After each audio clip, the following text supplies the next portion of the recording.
Bonsoir à tous. Je voudrais aussi particulièrement saluer les habitants de cette cité, la ZAC, à venir.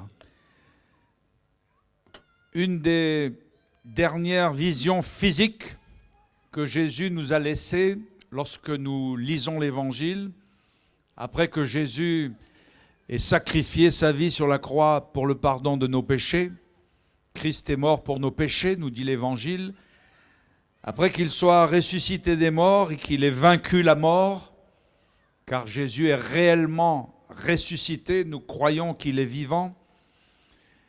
Le jour de l'Ascension, c'est-à-dire quelques jours après, 40 jours après, la Pâque, c'est-à-dire la mort et la résurrection de Jésus, Jésus est monté au ciel, celui qui est descendu parmi les hommes pour nous sauver, est remonté au ciel. Et l'une des dernières visions physiques de sa personne qu'il nous est donnée avant qu'une nuée le dérobe aux yeux de ceux qui étaient présents, c'est celle d'un Christ vivant, ressuscité, montant au ciel, étendant ses mains pour bénir. Ce soir, nous ne voyons pas Jésus physiquement, mais Jésus nous a dit que là où 2 ou 3 sont assemblés en son nom, il se trouve au milieu d'eux. Et pour ma part, je crois que les mains de Jésus sont toujours étendues pour bénir. Je crois que les mains de Jésus sont toujours étendues pour bénir nos enfants. Je crois que les mains de Jésus sont toujours étendues pour pardonner nos péchés et sauver notre âme. Je crois que les mains de Jésus sont toujours étendues pour guérir les malades. Je crois que les mains de Jésus sont toujours étendues pour secourir. Et c'est ce qu'il va faire dans cette soirée. Après le simple message que je vous apporterai, nous aurons un moment de prière où toutes celles et ceux qui le souhaitent, vous pourrez, comme tout à l'heure cela a été signifié, vous approcher simplement et nous aurons ce temps de prière pour tous ceux qui le souhaitent, pour toutes les personnes de bonne volonté, afin que Jésus vous bénisse et qu'il vous accorde sa grâce. Le texte que j'ai choisi pour vous ce soir se trouve dans l'Évangile selon Luc au chapitre 12 et au verset 16. C'est une parabole, c'est-à-dire une histoire que Jésus nous a relatée. Et il est écrit dans Luc chapitre 12 et au verset 16, Jésus leur dit cette parabole. Les terres d'un homme riche avaient beaucoup rapporté. Il raisonnait en lui-même, disant, « Que ferai-je ? Car je n'ai pas de place pour rentrer ma récolte. Voici, dit-il, ce que je ferai. J'abattrai mes greniers, j'en bâtirai de plus grands, j'y amasserai toute ma récolte et tous mes biens, et je dirai à mon âme, tu as beaucoup de biens en réserve pour plusieurs années, repose-toi, mange, bois et réjouis-toi. Mais Dieu lui dit, insensé, cette nuit même ton âme te sera redemandée, et ce que tu as préparé, pour qui sera-ce ? Il en est ainsi de celui qui amasse des trésors pour lui-même et qui n'est pas riche pour Dieu. Chaque fois que je lis cette histoire, cette parabole relatée par Jésus, je pense à un fait divers qui a eu lieu lors de l'incendie, terrible incendie, qui a eu lieu il y a quelques années au Maïdo. Et les pompiers ont été réquisitionnés pour tenter de le combattre et de l'éteindre.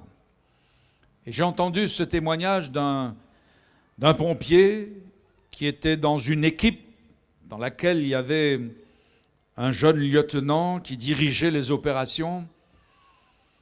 Et ce pompier m'a dit qu'à un moment donné, toute cette équipe avait le feu devant eux, toute cette équipe avait le feu derrière eux, toute cette équipe avait le feu sur leur droite et toute cette équipe avait leur feu sur leur gauche.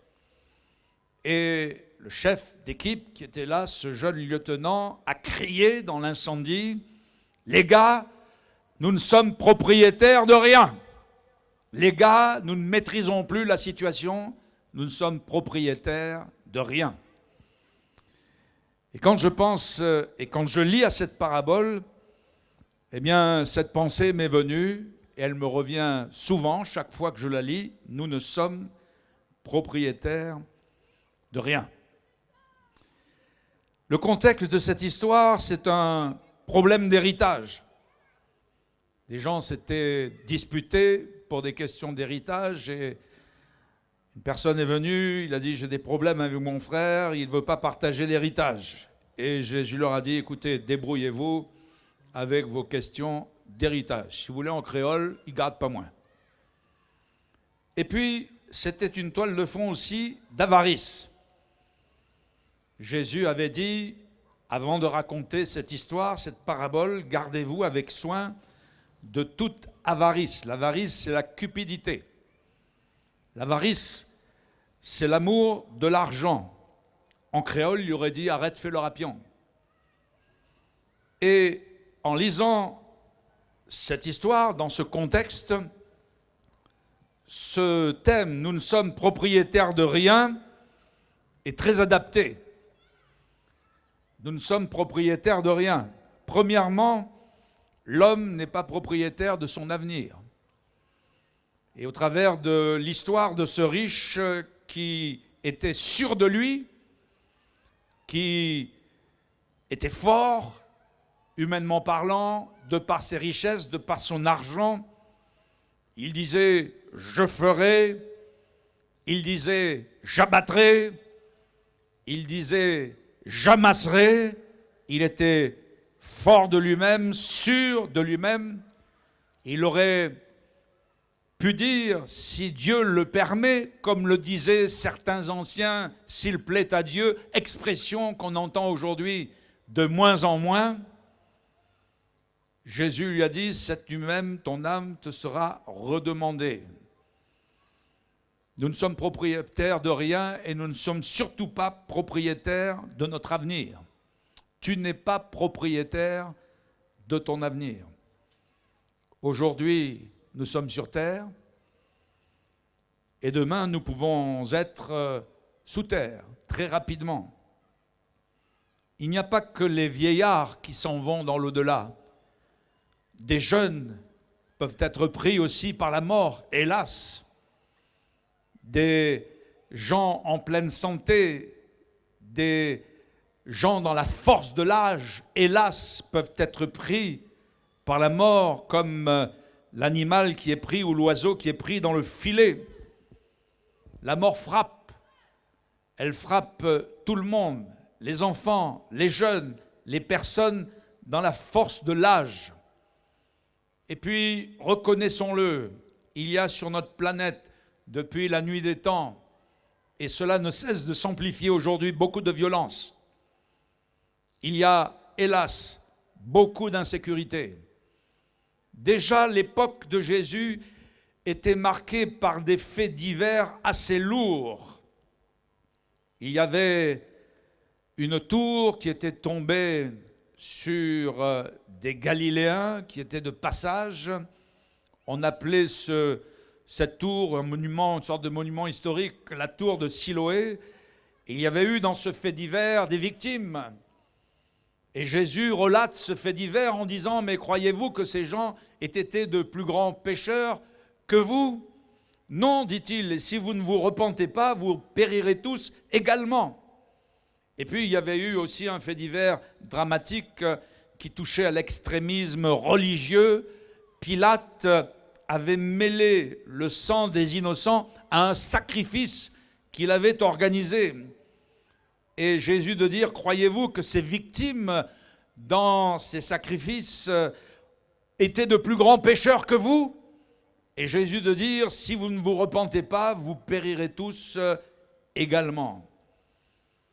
Il souligne le fait que dans notre existence humaine, dans notre parcours humain, Jésus insiste sur le fait de nous repentir, c'est-à-dire de revenir à lui. Aujourd'hui, ces faits divers ne sont qu'amplifiés par le terrorisme, par la violence qui ne cesse d'augmenter, par la drogue et son trafic qui ne cesse d'amplifier. Aujourd'hui, ces faits divers ne cessent d'augmenter par le racisme qui, hélas, est de plus en plus grandissant, hélas même, dans notre pays de France. Il est important de remettre sa vie entre les mains du Seigneur et d'être prêt quoi qu'il arrive, parce que nous ne sommes propriétaires de rien et surtout, tu n'es pas propriétaire de ton avenir. Je pense à cet homme qui était un brave homme, mais qui n'avait jamais encore donné son cœur au Seigneur. Je souhaite que Dieu ait donné ton cœur au Seigneur. Si ce n'est pas le cas, je t'encourage à le faire rapidement. Et pourquoi ne le ferais-tu pas ce soir? C'est un temps de grâce, c'est un temps où Jésus t'invite. Le temps de la grâce pour toi, c'est maintenant. N'hésite pas, approche-toi de Jésus afin que tu sois sauvé. Cet homme donc était rebelle à Dieu, il n'était pas méchant, il n'était pas violent. Comme on dit un peu dans le langage populaire, on lui aurait donné le bon Dieu sans confession, mais il n'était pas encore converti. C'est important de se repentir, c'est important de se convertir et de se tourner vers Dieu. Et puis, dans un terrible accident qu'il a eu, d'ailleurs sur la 4 voies du tampon, eh bien, il a trouvé la mort. Sa voiture est partie dans le décor, il a trouvé la mort. Sa femme, qui était une membre de notre assemblée, a beaucoup pleuré. Nous pouvons la comprendre, n'est-ce pas? Elle perdait son mari, elle se retrouvait veuve. Il y a eu les préparatifs pour les obsèques, il y a eu l'enterrement. Et cette femme était dans son chagrin, cette femme était dans sa tristesse. Mais en rangeant quelques effets de son mari, en rangeant aussi quelques-uns de ses papiers, quelle n'a pas été sa surprise de trouver dans le tiroir de la boîte de nuit une petite fiche. C'est une fiche où il était écrit « Je crois que Jésus est le Fils de Dieu. Je crois qu'il est mort pour mes péchés. Je crois qu'il est ressuscité. Et je m'engage avec lui par le baptême. » Son mari ne l'avait pas dit à sa femme. Mais il était venu assister à l'une de nos réunions qu'on a régulièrement aussi sur le front de mer au Salin, la fameuse semaine Espérance et Vie. Et dans cette semaine, il s'était décidé. Dans cette semaine, il avait donné son cœur au Seigneur. Alors certes, sa femme, elle a pleuré parce qu'il n'y a que ceux qui n'auraient jamais aimé qui ne pleureraient pas dans ce cas, n'est-ce pas? Cette femme était dans le deuil, dans la tristesse. Mais cette décision de son mari qui, maintenant, elle le savait sauver, elle le savait où il était allé, l'a puissamment consolé et a gardé son cœur et ses pensées dans le Seigneur. Nous ne sommes propriétaires de rien et tu n'es pas propriétaire de ton avenir. Deuxièmement, l'homme n'est pas propriétaire de ses biens, même s'il en a beaucoup. Cet homme riche dont Jésus a raconté l'histoire avait des terres, il avait des greniers, il avait non seulement des perspectives de récolte, apparemment il n'y avait pas eu trop de soucis avec le cyclone Garance, voyez-vous, donc il avait amassé beaucoup de récoltes, il avait des biens et des perspectives de biens en réserve pour des années. Mais Jésus montre dans cette histoire que nous ne sommes même pas propriétaires de nos biens. Nos biens, certes, si nous en avons, nous en sommes les gestionnaires. As-tu une maison? Tu en es le gestionnaire. Il vaut mieux en effet l'entretenir plutôt que ce soit, un débris. Si tu as une voiture, il vaut mieux l'entretenir, tu en es le gestionnaire. Mais il vaut mieux qu'elle soit en ordre, sinon elle va te laisser en rade ou le moteur va bloquer si tu ne mets pas de l'huile ou de l'eau. Si tu as un terrain, il vaut mieux l'entretenir, sinon très vite, si tu tournes le dos, tu verras qu'il sera en friche. Mais alors que cet homme se rattache à ses terres, qu'il se rattache à ses greniers, à ses récoltes et à ses perspectives financières, Jésus lui dit, cette nuit même, ton âme te sera redemandée. Et alors, pour qui sera tout ce que tu as accumulé? C'est même pas sûr que tes héritiers puissent en profiter. C'est même pas sûr que ton conjoint puisse en profiter. Pour tout ce que tu as, alors tout ce que tu as accumulé, pour qui sera tout cela? Un homme de la Bible qui s'appelle Job a pu exprimer cette vérité. Il a dit, je suis sorti nu du sein de ma mère, et nu, je retournerai dans le sein de la terre. Et quelqu'un disait d'une manière un peu proverbiale, on n'a jamais vu un camion de déménagement suivre un corbillard. Et si nous sommes venus sans rien sur cette terre, nous repartirons bien aussi sans rien sur le plan matériel, sur le plan financier. Et si tu as des biens, profites-en. Si tu as du bien, fais-en profiter tes enfants, fais-en profiter les pauvres. Si tu as des biens, profites-en, fais-en profiter l'Église, fais-en profiter le royaume de Dieu. Mais ce que tu as, tu ne l'amèneras pas dans l'au-delà. Tu laisseras tout ici-bas. Nous ne sommes propriétaires de rien. L'homme n'est pas propriétaire de son avenir. L'homme n'est pas propriétaire de ses biens. Il n'en est que le gestionnaire. Et enfin, troisièmement, l'homme n'est pas propriétaire de son âme. Jésus dira à cet homme riche, insensé, cette nuit même, ton âme te sera redemandée. Nous ne sommes pas donc propriétaires de notre âme. Notre âme, Dieu nous l'a confiée. Notre âme, Dieu nous l'a donnée. Et un jour, nous devrons la lui présenter, la lui rendre. Jésus a montré l'importance de l'âme dans sa parole.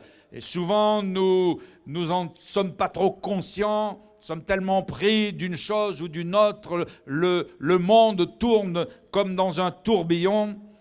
Jésus a dit, que donnerait un homme en échange de son âme? Et que servirait-il à un homme de gagner le monde entier si celui-ci perdait son âme? On est venu poser un jour une question à Jésus dans le but de le coincer un petit peu, si vous voulez. On lui a dit, est-il permis de payer l'impôt à César? C'était une question piège. Et Jésus a dit, écoutez, montrez-moi une pièce d'argent. Donc à l'époque, c'était le denier, qui était la pièce de monnaie assez répandue. Montrez-moi un denier. Alors on lui a présenté un denier. Et Jésus a posé cette autre question. Cette pièce, de qui porte-t-elle l'image? De qui porte-t-elle l'effigie?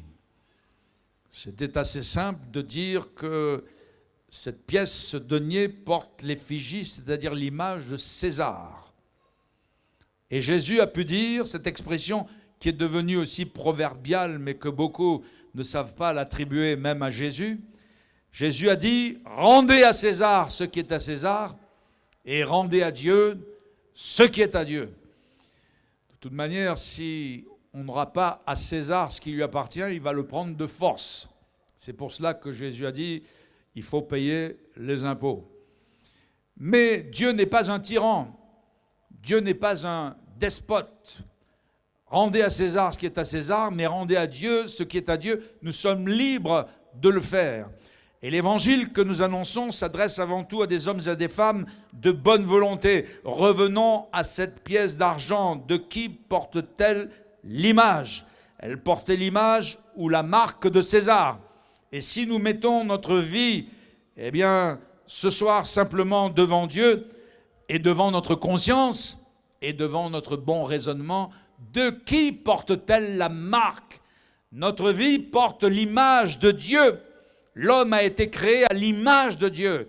Et ce qui est créé en nous à l'image de Dieu, ce n'est pas la couleur de notre peau, ce n'est pas la longueur de nos cheveux ou leur couleur, ce n'est pas la couleur de nos yeux ou de notre nez, ça c'est notre corps. Et notre corps, à cause du péché, parce que tous sont péchés et sont privés de la gloire de Dieu, et à cause du péché, la mort qui est entrée dans le monde, notre corps, retourne à la poussière. Tu es poussière, tu retourneras à la poussière. Mais ce qui porte en nous l'image de Dieu, c'est notre âme, notre être intérieur, notre personnalité, notre volonté, nos sentiments. Notre âme est éternelle. Et notre âme nous a été confiée, prêtée par le Seigneur. Et un jour, nous devrons rendre des comptes à Dieu, nous devrons la présenter à Dieu. C'est pour cela qu'il est très important que notre âme soit sauvée.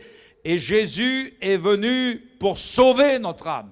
Notre âme ne peut pas être satisfaite avec des biens matériels. C'est pour ça que Jésus qualifie cet homme d'insensé lorsqu'il dit « Mon âme mange, mon âme boit, mon âme réjouis-toi ». C'est un homme qui a confondu son âme avec son corps, parce que ce soit la nourriture, que ce soit les boissons, que ce soit les biens matériels, que ce soit les plaisirs de ce monde, aucun d'entre eux ne peut vraiment satisfaire notre âme. Beaucoup de personnes ont pensé que les biens matériels allaient les combler, mais c'est faux, parce que même ceux qui en ont le plus ne sont pas satisfaits par ces biens matériels. Beaucoup de personnes ont pensé que dans les plaisirs de ce monde, ils pourront trouver une satisfaction intérieure.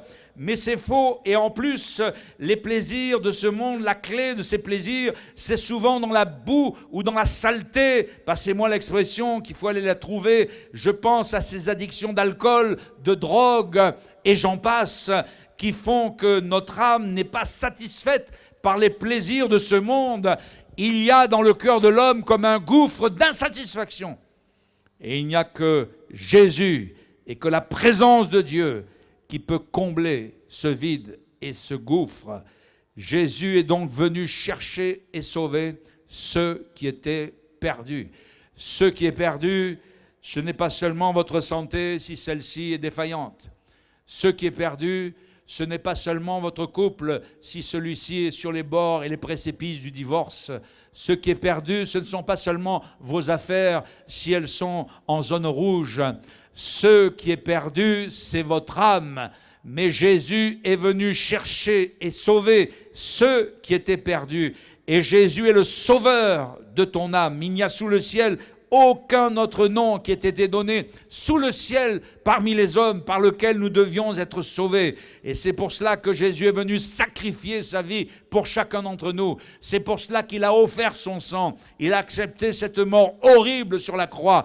Et après avoir été enseveli dans le séjour des morts, Jésus est ressuscité pour ne jamais plus mourir. Et ce soir, il est présent au milieu de nous. Oui, tu n'es propriétaire de rien. Tu n'es surtout pas propriétaire de ton avenir. Surtout pas propriétaire de tes biens. Tu en es le gestionnaire, mais tu n'en es pas le propriétaire. Et surtout, tu n'es pas propriétaire de ton âme. Et si tu ne l'as pas encore fait, rends à Dieu ce qui appartient à Dieu. Fais-le dans un esprit de bonne volonté. Approche-toi de lui ce soir. Viens ou reviens à lui de tout ton cœur. Repens-toi. Réfléchis dans cette soirée. Viens.